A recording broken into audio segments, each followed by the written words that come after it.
Chapter 11, 5 Days of Awful Fighting, May 28th to June 1st, inclusive.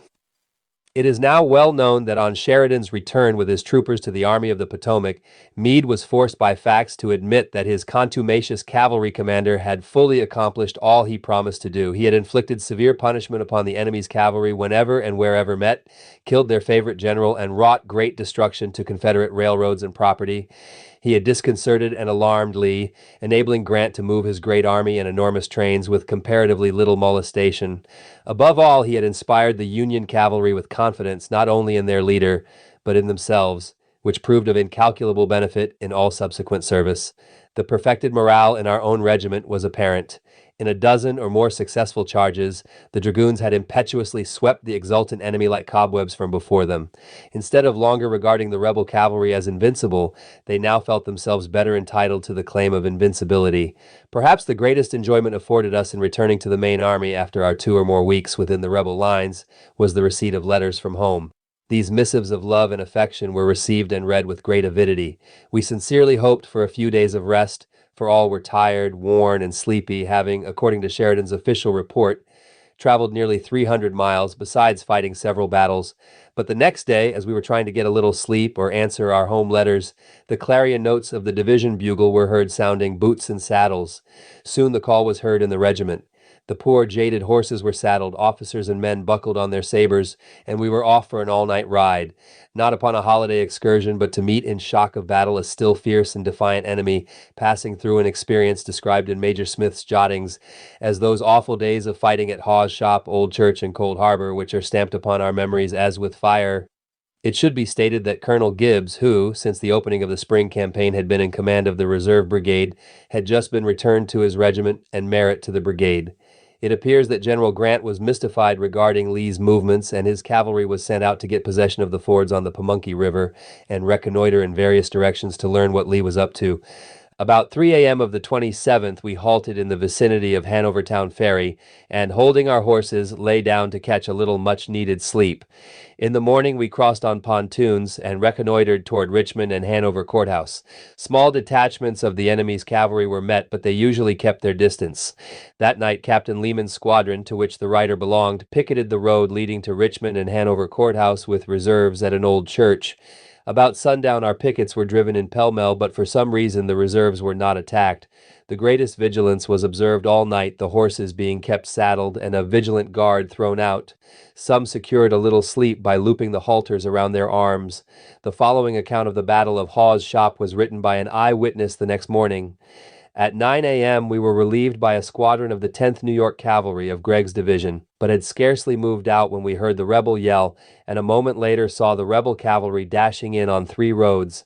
10 minutes later, our squadron would have been a goner, as the poor boys who took our places were mercilessly shot down. Passing over the field later, we saw them in heaps about the old church. There were also a lot of dead Rebs nearby.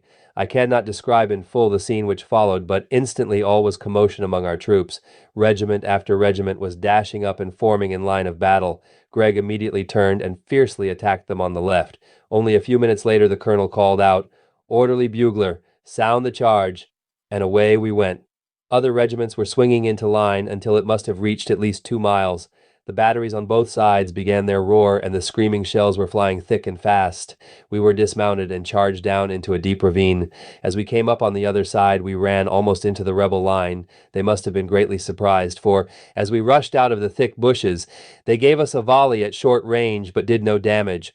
Our boys rushed upon them, pouring the lead into their ranks from the 7-shooters at such a lively rate that they broke and ran in confusion, leaving lots of their dead and wounded behind them.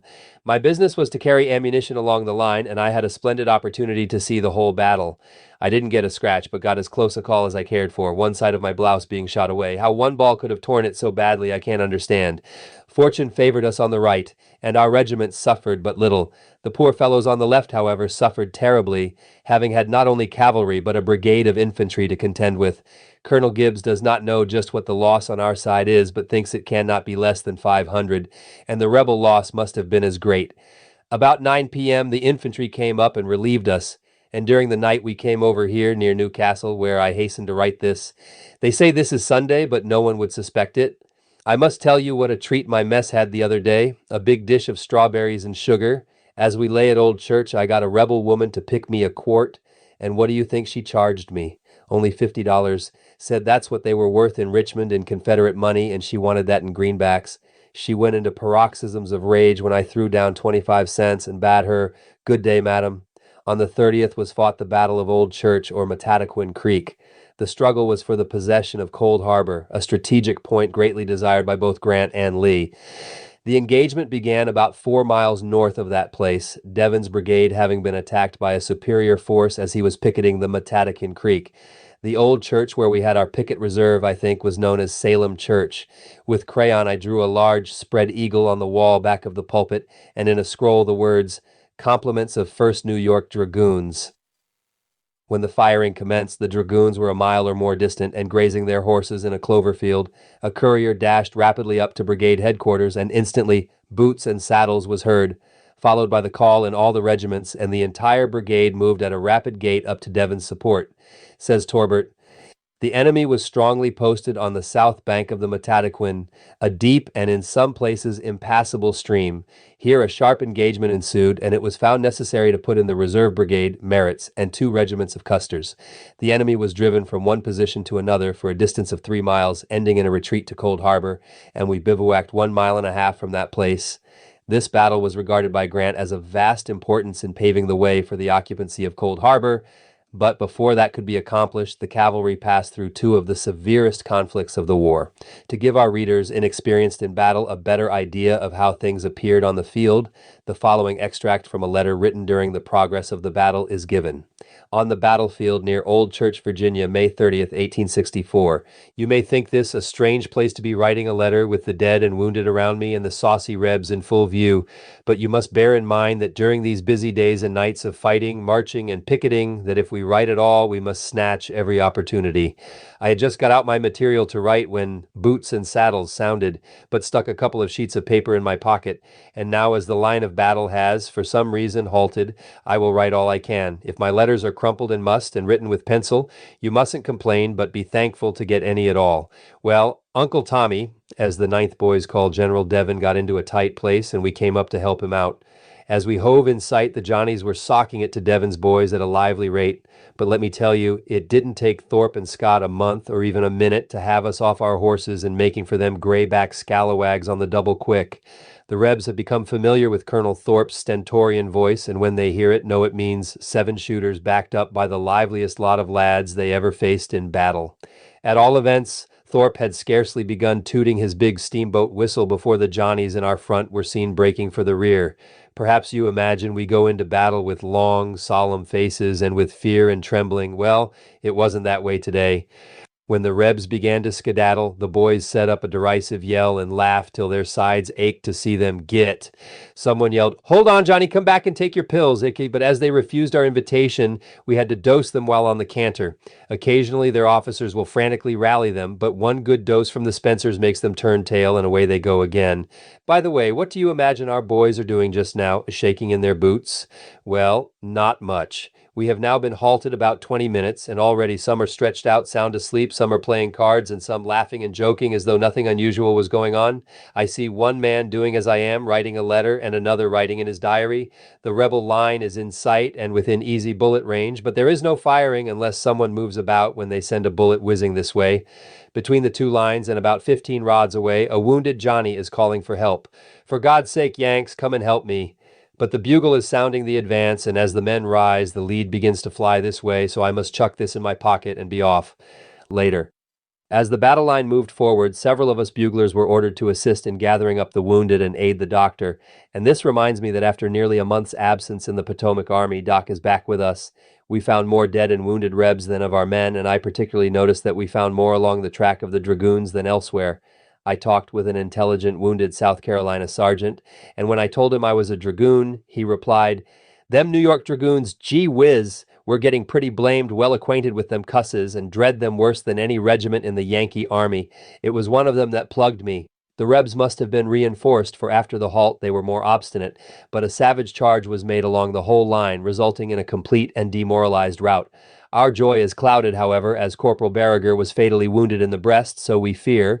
The horses were brought up, and we are camped near where the battle ended, but it is my turn to go on duty as orderly bugler, and my instructions are to be upon the alert, as there is great danger of an attack.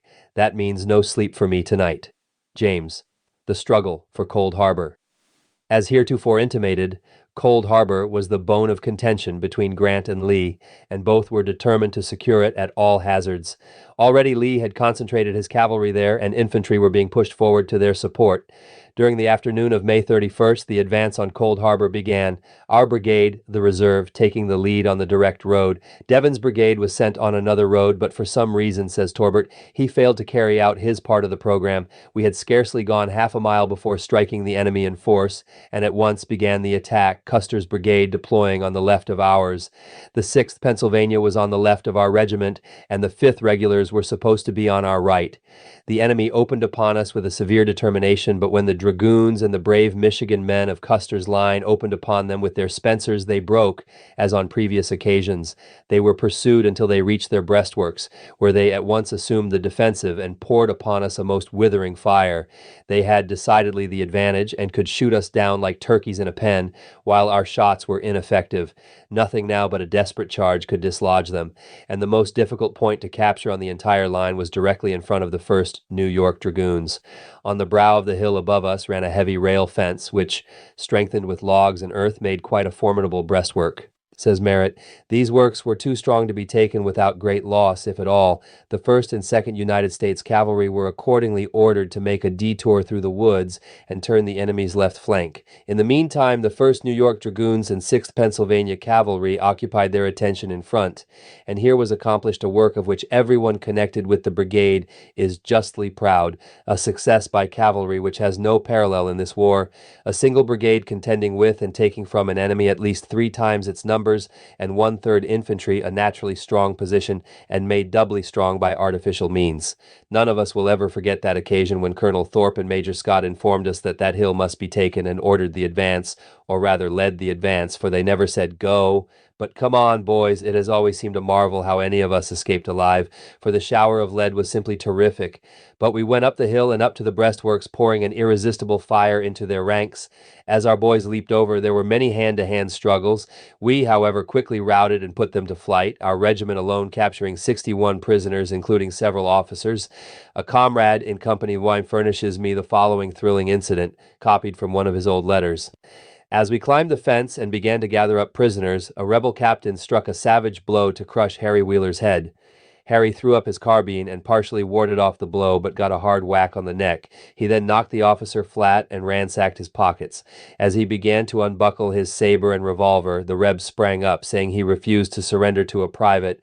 Harry replied that he ranked him just then and didn't want any of his fooling, and if he didn't hand over them things without another word, he'd let daylight into him. As he drew up his carbine, the Reb passed them over to him.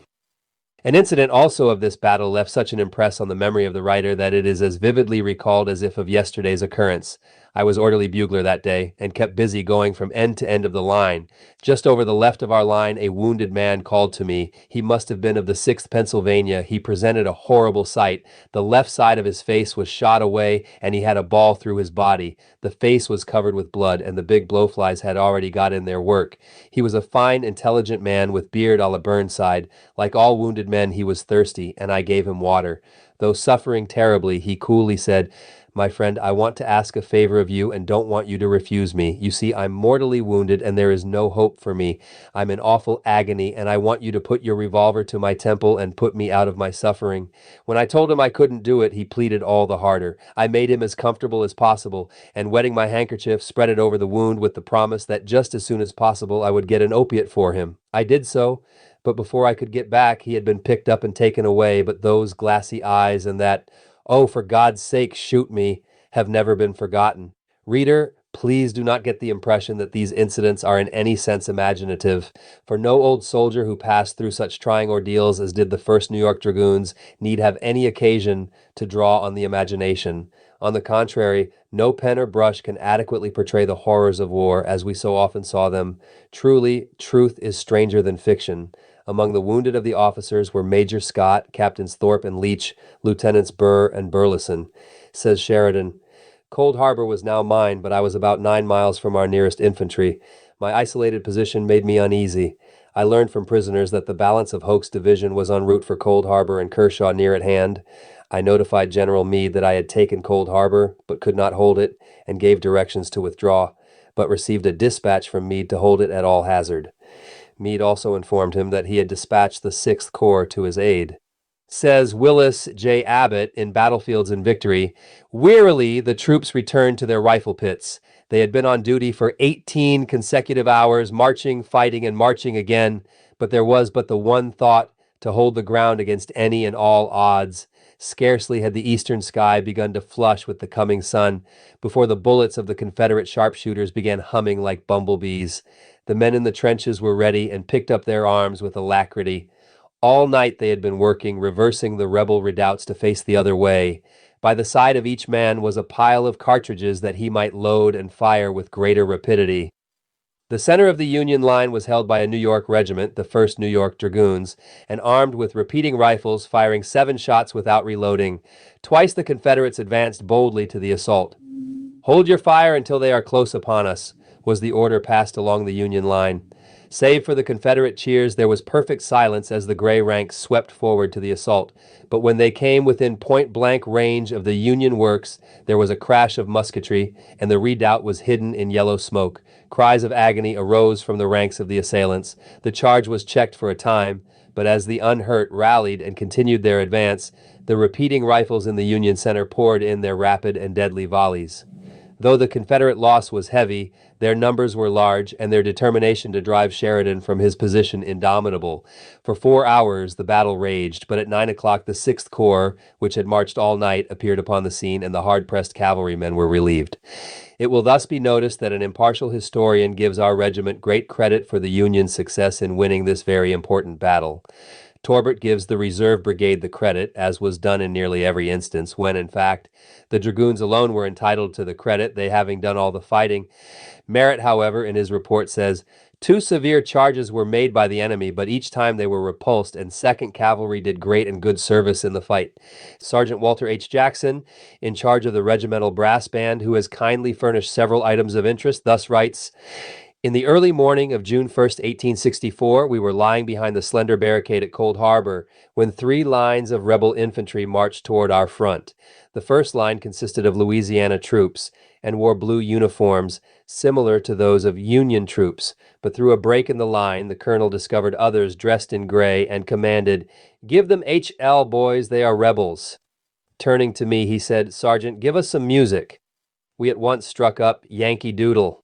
After their first repulse, and when they had fallen back to reform, we gave them Dixie, and when they advanced the second time, gave them Hail Columbia on our horns, while the boys put in the variations with their carbines, smashing their ranks worse than before.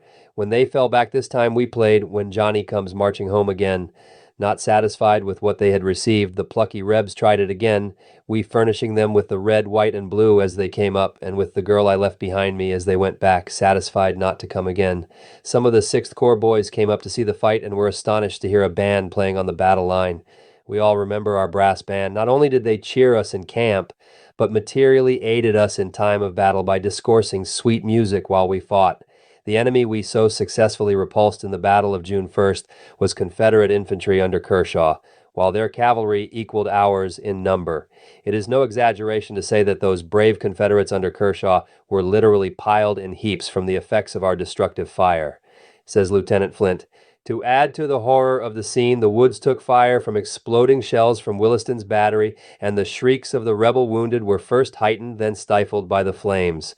Such are some of the horrors of war that came within our observation and experience. Though unable to record much individual history of comrades since the disbanding of the regiment, we give place to the following. Since the close of the war, many of the Dragoons have achieved success in business or some chosen profession, but it is quite safe to acknowledge Comrade George A. Peavy as the champion patriarch of the regiment.